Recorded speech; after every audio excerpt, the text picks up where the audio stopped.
Olá, amigos, tudo bem? Meu nome é Josemar Bueno e hoje nós vamos falar sobre a abertura do mercado livre de energia, mais precisamente sobre a portaria, número 50 aqui do Ministério de Minas e Energia.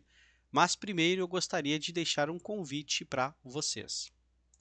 Deixe o convite então para conhecer o nosso curso de 50 horas sobre o mercado livre de energia.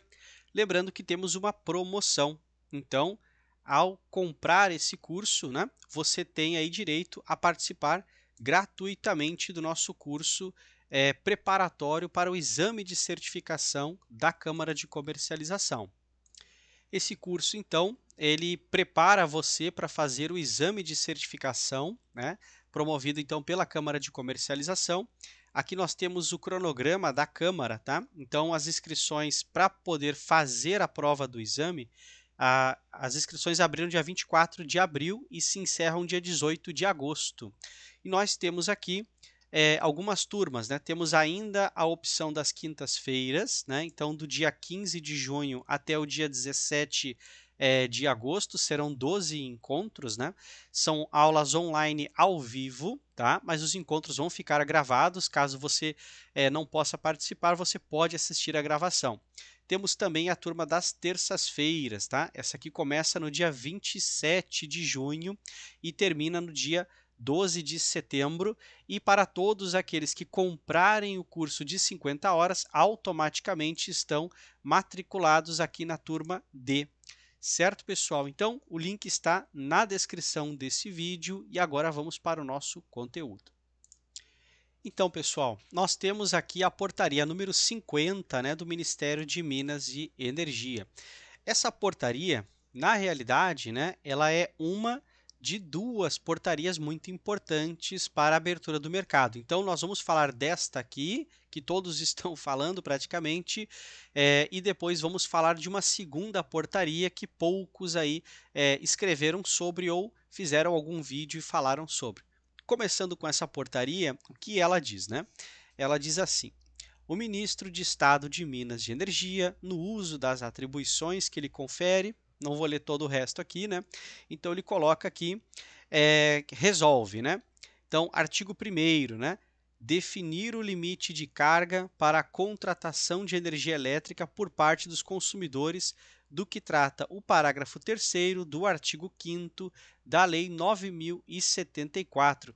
Quem são esses aqui? Esses são os chamados consumidores especiais, Nós temos também aqui, parágrafo 1º, a partir de 1º de janeiro de 2024, os consumidores classificados como Grupo A, e veja o seguinte, diz assim, nos termos da regulamentação vigente, poderão optar pela compra de energia elétrica a qualquer concessionário, permissionário ou autorizado de energia elétrica do Sistema Interligado Nacional. O autorizado, na realidade, praticamente são as comercializadoras de energia e também os geradores, porque todo o gerador, de acordo com o manual de contabilidade do setor elétrico, todo gerador tem por característica intrínseca a comercialização de energia. Claro, se ele gera para poder vender essa energia. Então faz todo sentido. Parágrafo 2º, então, ele diz: os consumidores de que trata o parágrafo 1º com carga individual inferior a 500 kW, no exercício da opção de que tratam os artigos 15 e 16 da Lei 9.074, serão representados por agente varejista. Então, isso aqui é importante, tá? Perante, então, a Câmara de Comercialização de Energia, no caso, a CCEE. A CCE ela é a empresa responsável pela contabilização da energia no mercado livre de energia e outras atribuições também que envolvem, inclusive, o mercado cativo. A Câmara, por exemplo, ela promove também aquela certificação que eu falei no início desse vídeo. Então, existe hoje a figura do operador de mercado. Então, a Câmara é que faz a certificação desse operador também. Bom, aqui pegando o que diz a portaria, o que nós precisamos aqui entender? Veja, não fala nada de consumidor de baixa tensão, certo? Então, ainda não vou comentar sobre a baixa tensão, por quê? Porque isso está na outra portaria que eu comentei. Então, daqui a pouquinho eu já vou mostrar aqui a segunda portaria. Só quero fazer alguns comentários, né? O que acontece? O consumidor livre e o consumidor especial, eles tinham diferenças bem simples, né? O consumidor especial, ele poderia praticar comunhão, né? Ele, aliás, pode ainda, né? Então, ele até poderia ter uma potência menor que 500 kW, mas ele precisava fazer a comunhão das cargas, né? Então, podia ser uma comunhão de fato, uma comunhão de direito, por exemplo. Existia um limite mínimo, né, que era 30 kW de potência, e ele precisava integralizar, né, ou seja, somar uma potência de 500 kW no processo de comunhão. Então, ou seja, já era possível que clientes do grupo A com cargas menores que 500 kW, já era possível que eles pudessem acessar o mercado livre de energia, mas eles precisavam da ferramenta de comunhão, né? Consumidores livres, por sua vez, eles não podem fazer a comunhão, eles precisam cumprir os requisitos de forma individual, né? Então isso era, ou melhor, isso é ainda até hoje, né? Porque em janeiro de 2024, que é uma data futura, né? Isso vai mudar. O que acontece então? É, aqui na portaria e também na proposta conceitual da Câmara de Comercialização e também na nota técnica da ANEEL, em nenhum momento eles colocam um limite mínimo de potência. Aliás, não são colocados nenhum tipo de limitação, né? Então, tecnicamente, basta você estar no grupo A e você já tem a opção de acessar o mercado livre de energia, mas veja, aqui diz, ó, representado por agente varejista. Então, aqui nós temos que cuidar muito bem, né, o que vai acontecer. Primeiro, é uma demanda muito grande. Estamos falando aí de um número gira em torno de 109 mil a 170 mil, né? Depende um pouco do grupo e como você classifica, mas essa é a ordem de grandeza, né? De novas unidades ingressando no mercado livre de energia. Agora, se considerássemos, né, uma abertura total, colocando todas as unidades de carga e não pensando mais em limitações, estaríamos falando de algo como 82 milhões, né, de unidades consumidoras de energia. Então é um volume muito grande. Então, por isso que aqui não tem o grupo B. Então, onde está o grupo B dentro desse processo de abertura do mercado? Então, vamos ver isso agora. E então, pessoal, essa aqui é a segunda portaria que poucos falam, né, mas ela é bastante importante. Veja só então. Aqui diz assim: o ministro de Estado de Minas de Energia, no uso das suas atribuições, pulando um pouquinho o texto, né? Então, resolve. Artigo 1º. Então, vamos lá. Divulgar para consulta pública minuta de portaria que trata da redução do limite de carga para a contratação de energia elétrica de mercado livre por parte dos consumidores de baixa tensão, né, no mercado livre de energia. Parágrafo único. Os arquivos de informações pertinentes podem ser obtidos na página do Ministério de Minas de Energia. Então, aqui eles colocam o endereço eletrônico, né? Artigo 2º. As contribuições dos interessados para o aprimoramento do ato de que trata o artigo 1º serão recebidas pelo Ministério de Minas de Energia por meio do citado portal pelo prazo de 30 dias, contados a partir da data de publicação desta portaria. Então aqui tem a data, né, 30 de setembro de 2022. Então muitas empresas, né, já fizeram aí suas contribuições a partir desse momento e, claro, teve todo um processo também acontecendo em paralelo. O que eu quero chamar a atenção é a minuta. Vamos ler aqui, ó, anexo, né? Então, minuta, portaria normativa, então não tem o número, né? Porque é uma minuta, ela não é válida, né? E aqui diz então, né? O ministro de Estado de Minas de Energia, no uso das suas atribuições, então resolve, né? Pulando um pouquinho o texto aqui. Artigo 1º. Então veja só o que seria, né? Definir o limite de carga para a contratação de energia elétrica por parte dos consumidores do que trata o artigo 15, parágrafo 3º da Lei 9.074. O que ou melhor, quem são esses consumidores? Esses são os consumidores livres e especiais, né? Ou seja, tecnicamente, a ideia é atualizar os critérios, os pré-requisitos previstos em lei, afrouxando um pouco, né, esses pré-requisitos, e aqui, nesse caso, seria um afrouxar total, né, para que todos do grupo B pudessem migrar para o mercado livre de energia. Mas vamos ler aqui o documento para a gente poder, então, fazer o raciocínio completo depois, né? Então, diz assim, parágrafo 1º, a partir de 1º de janeiro de 2026. Então, veja, essa minuta talvez mude a data, né? A princípio, essa data ela é muito boa. Praticamente todas as empresas que colaboraram, né? Elas apontam essa data aqui como uma data ideal, uma data importante. Algumas apontaram 2028, mas seria um cronograma também, então iniciaria praticamente em 2026, né? Mas essa data aqui, a princípio, você não vê os players do setor brigando contra a data, né? Então, assim, se ninguém foi contrário ainda, não há motivo para mudar, certo? Então, vamos pensar que essa data é muito plausível, né? Então, a partir de 1º de janeiro de 2026, os consumidores atendidos em baixa tensão, e agora cuidado, ó, à exceção daqueles integrantes da classe residencial e classe rural. Olha só, tem uma exceção aqui. Poderão optar pela compra de energia elétrica a qualquer concessionário, permissionário ou autorizado. Depois temos o parágrafo 2º. Então, olha o que acontece aqui, ó. A partir de 1º de janeiro de 2028, veja, lembra que eu comentei que algumas empresas, lá na nota técnica da ANEEL, nas suas contribuições, elas apontaram essa data, né? Mas, no final, ficou como se fosse um cronograma. Então, tecnicamente, iniciava também em 2026. E o que parece é que essa minuta, ela realmente pegou todos os apontamentos da nota técnica da ANEEL e essa minuta resumiu aquilo, né? De forma até muito precisa, né? Pegando as datas mais citadas, as principais observações, como, por exemplo, não permitir a residencial imediatamente aderindo, né? Então, vamos continuar a leitura aqui.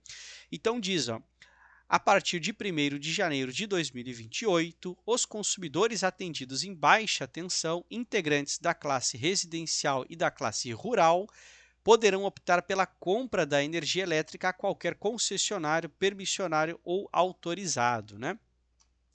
No parágrafo 3º, o que nós temos?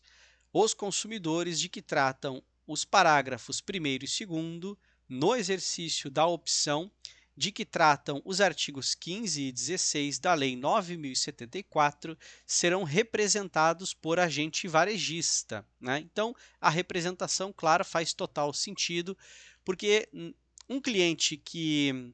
Vamos pegar dois casos, tá? Um cliente que tem uma grande quantidade de carga, uma grande empresa, geralmente tem por trás ali uma equipe técnica, você tem gestores, você tem, então, toda uma equipe que pode fazer essa interface com o mercado livre de energia.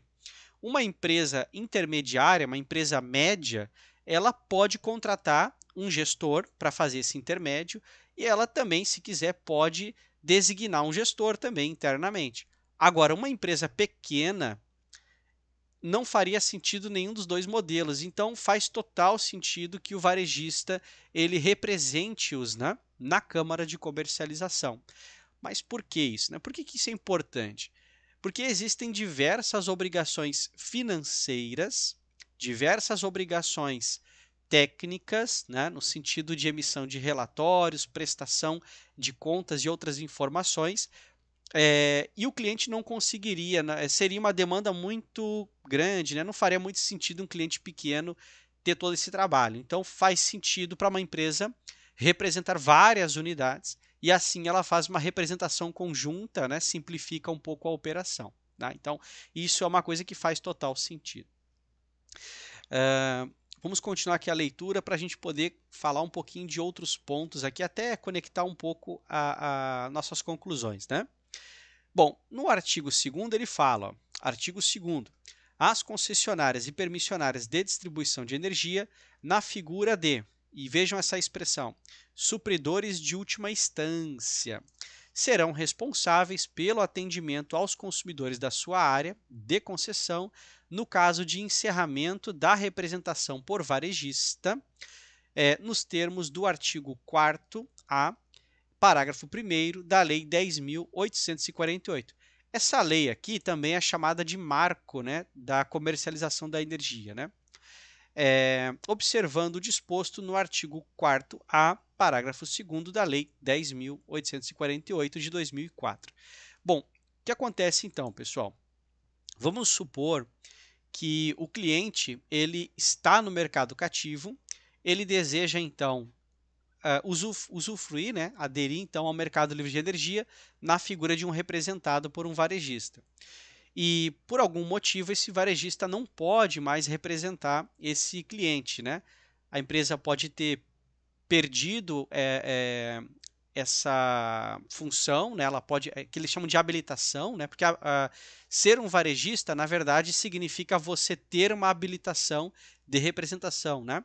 Então, assim, vamos supor que a empresa perdeu a habilitação varejista. O que acontece com o cliente dela? Ele poderia procurar outro varejista, certo? Porém, talvez não tenha tempo hábil. Então, em alguns casos em que o cliente fique desassistido, para que ele não seja prejudicado, a distribuidora ela vai adotar essa função de supridor de última instância. Então é como se a distribuidora passasse a ser a representante daquele cliente no mercado livre de energia. Tá? Porém, se nós pegarmos aqui algumas experiências internacionais, né, essa figura é normal em qualquer mercado, né, que permite a adesão de clientes pequenos. Essa figura é normal, certo? Porém, o que é normal também é que o custo é mais caro. Então, de propósito, né, inclusive a gente até vê isso lá na proposta conceitual da Câmara de Comercialização, esse impacto. Por quê? Porque isso motiva o cliente a procurar um novo varejista habilitado, né, a não ficar nos pés ali da distribuidora, vamos dizer assim.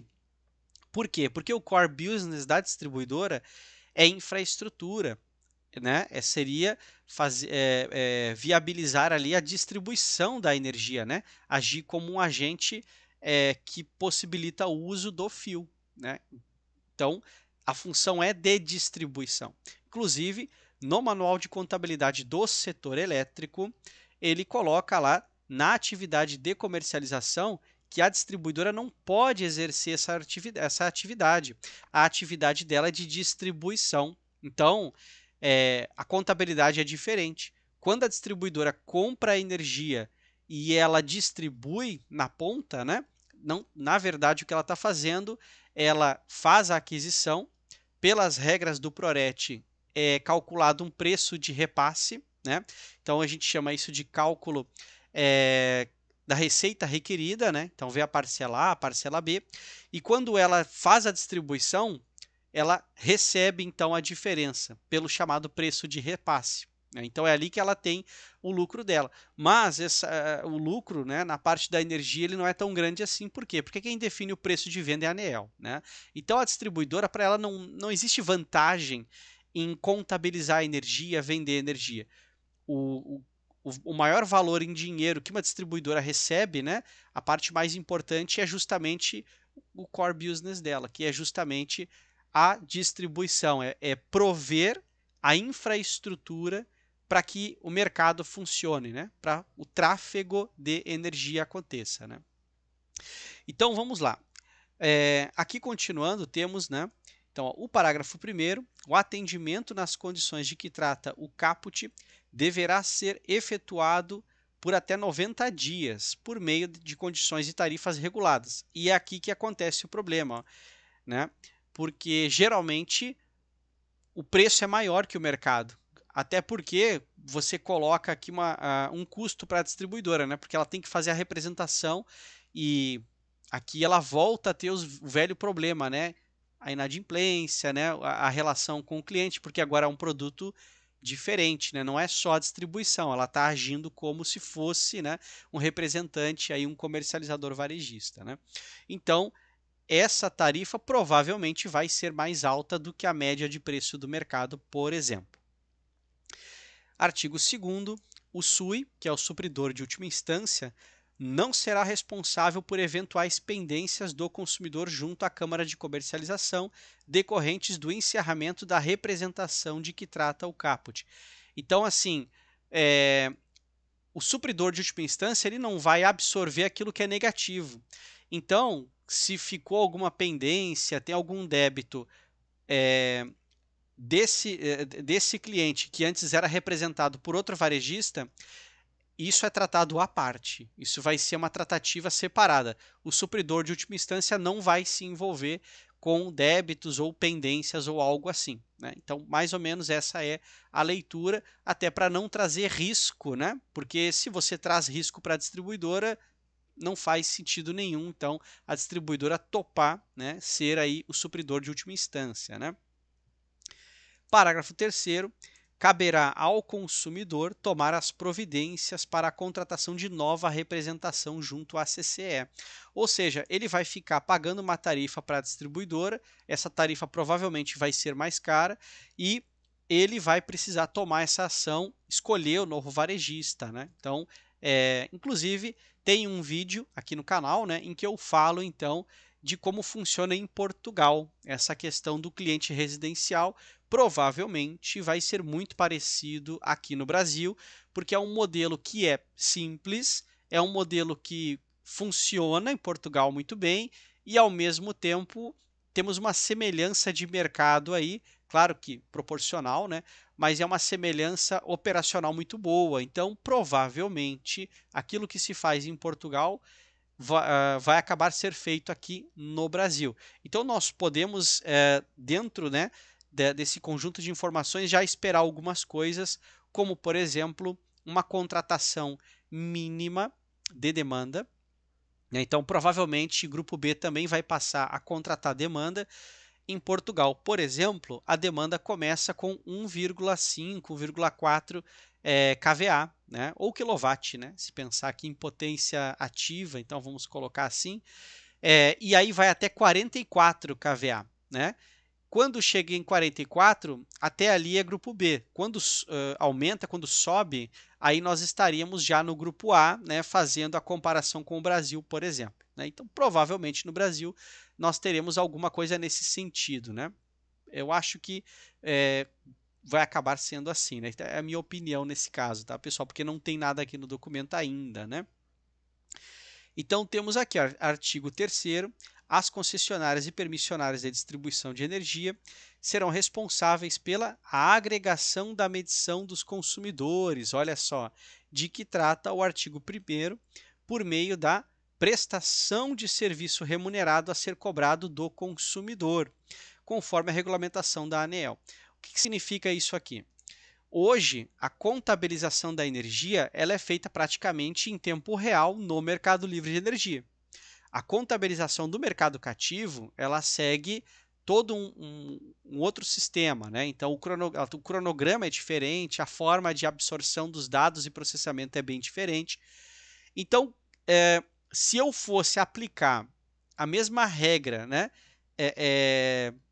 de contabilização para clientes pequenos, eles precisariam investir num valor tão elevado para a adequação do sistema de medição que iria inviabilizar.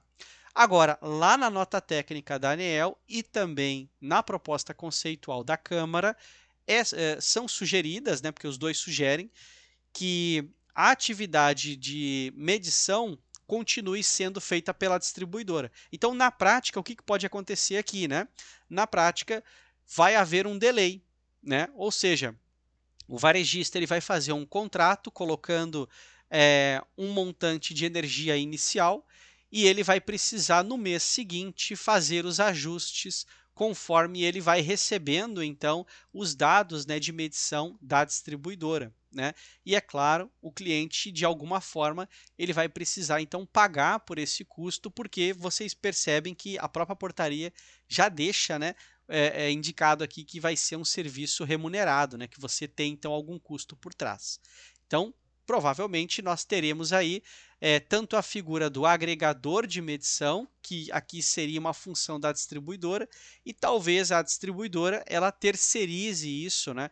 Então, talvez aconteça em que a distribuidora contrate empresas com a ideia de agregar serviços e dentre esses vários serviços agregados, um deles seja o da medição. Ah, Josemar, mas como assim agregar mais serviços, né? O que mais poderíamos ter? Lembrando da Lei 14.300, podemos pensar também em gestores de microrredes, né? Lembrando também dos carros elétricos, né? Podemos pensar no modelo de administração, no processo de conexão V1G e V2G, né? Podemos pensar também nas virtuais power plants, né, as VPPs, ou no Brasil, como eles colocam, né, as usinas virtuais. Então, assim, você vai também ter esse serviço, porque vai ser uma função da distribuidora, mas não faz sentido ela abraçar isso tudo de forma direta. Então, provavelmente, ela vai contratar empresas terceiras, onde ela vai permitir essa administração, ou seja, você pega a distribuidora, divide em micro-redes e a distribuidora faz ali a gestão destas micro-redes, contratando empresas e dando permissão para gestores. Provavelmente isso vai acabar acontecendo, porque é o que acaba acontecendo em outros países que resolvem abrir o mercado, né? E aí tem esse problema que é a descentralização, né, do consumo, a descentralização da geração e, ao mesmo tempo, você vai ter a descentralização da administração. Então é normal que isso aconteça, imagino que vai acabar acontecendo aqui. Bom, aqui continuando, artigo 4º, né? Então, para fins do exercício da opção de compra, de que tratam o artigo 1º, parágrafos 1º e 2º, os agentes varejistas, entre outros produtos oferecidos, deverão disponibilizar um produto padrão nas condições definidas em regulamentação da ANEEL. O que significa um produto padrão? Significa um contrato bem simples, dizendo, olha, você sendo meu cliente, eu vou te dar uma quantidade, um montante em energia que proporcionalmente vai te trazer 10% de economia, 15% de economia em comparação à sua situação atual. Mais ou menos isso. Ah, Josemar, vou poder modular o contrato, sazonalizar o contrato, estabelecer limites mínimos e máximos, ajustar período? Provavelmente não, porque vai ser um produto padrão, né? Então vai ser um modelo assim, olha, temos esse contrato de 2 anos, temos esse contrato de 3 anos, e temos esse outro de mais longo prazo, temos esse outro produto, e cada um eles vão falar, olha, se você assinar este produto, você vai ter tal economia, se você assinar este outro produto, você vai ter outra economia, e o cliente ele vai ter essa liberdade de escolha, né? Isso é bastante importante porque hoje nós simplesmente pagamos a distribuidora, nós não temos a opção de trocar o fornecedor, certo? Então, com essa alteração, a distribuidora vai prestar o serviço de distribuição, então ela vai cobrar a TUSD e a TUST normalmente, né? Mas a TE nós vamos poder então negociar, ou seja, a tarifa de energia não vai mais existir, eu vou poder comprar a energia de quem me vender mais barato, né? E no futuro, talvez com a adesão das microrredes, você também vai poder pagar tarifas de TUSD diferentes, né? Então, mas isso é um papo talvez mais adiante. Precisaríamos primeiro ter certeza da abertura, né, para todos os consumidores grupo B, e aí com essa certeza eu já posso trazer alguns modelos que já funcionam, né, em outros países, então poderíamos pensar, poxa, qual modelo será, né, pode ser melhor implementado aqui no Brasil, certo? Bom, e o último, né? Artigo 5º, a ANEEL deverá desenvolver campanhas de informação e conscientização. Bom, aqui fica bem claro, né, que teremos muita divulgação aí sobre essa abertura. Então, essa aqui é a portaria que poucos, né, acabam falando, ou seja, a abertura para Grupo A, ela já é uma realidade, né? Hoje é dia 11 de maio, então estamos falando aí, daqui a 7 meses, né, mais ou menos, já estaremos aí com o mercado aberto para todos, né? Agora, o grupo B teoricamente, se seguir, se essa minuta aqui não for muito alterada, iniciaremos aí em 2026 e, no pior das hipóteses, talvez 2022, né, pessoal? Então, é isso. Então, antes de encerrar, quero fazer um convite novamente para vocês. Então, reforço aqui, né, o convite a conhecer o nosso curso de 50 horas sobre o mercado livre de energia, lembrando da nossa promoção. Então, né, até o dia 6 de junho, né, quem fizer a aquisição do curso de Mercado Livre de Energia, com duração de 50 horas, automaticamente já está inscrito aqui no curso preparatório, né, para a prova de certificação da CCEE. Rapidamente aqui passando as turmas, tá? A turma D, ela é uma turma que ocorre às terças-feiras à noite, das 19 horas até as 20 horas e 30 minutos. Serão 12 encontros, né, até o dia 12 de setembro, tá, pessoal? Nós não temos mais a turma de sexta-feira, tá? Essa aqui já está indisponível, mas ainda temos vagas na turma de quinta-feira. Então, quem quiser se matricular na turma de quinta-feira, ou você avisa no momento da aquisição do curso de 50 horas, né? Basta chamar a gente pelo WhatsApp, ou então, se você não quiser fazer a aquisição do curso de 50 horas, você pode aqui fazer um investimento então de R$ 975 e participar diretamente então da turma de quinta-feira. Certo, pessoal? Então, o link está na descrição do vídeo e vamos lá então. Até o nosso próximo vídeo. Um grande abraço.